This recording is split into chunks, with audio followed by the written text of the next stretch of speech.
বাবা যেদিন মারা গেলেন সেদিন কই ছিলি তুই? হসপিটালেই ছিলাম।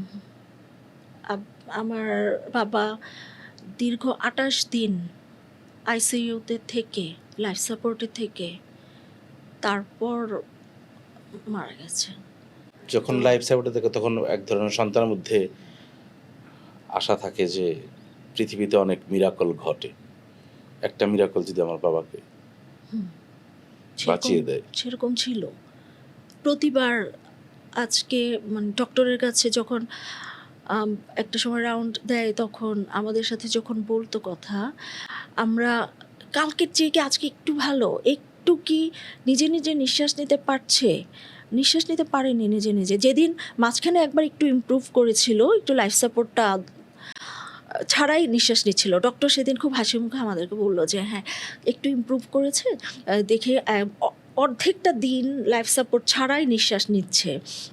যদি এরকম কন্টিনিউ করে তাহলে আমরা হয়তোবা আইসিইউ থেকে কেবিনে শিফট করে দেব।"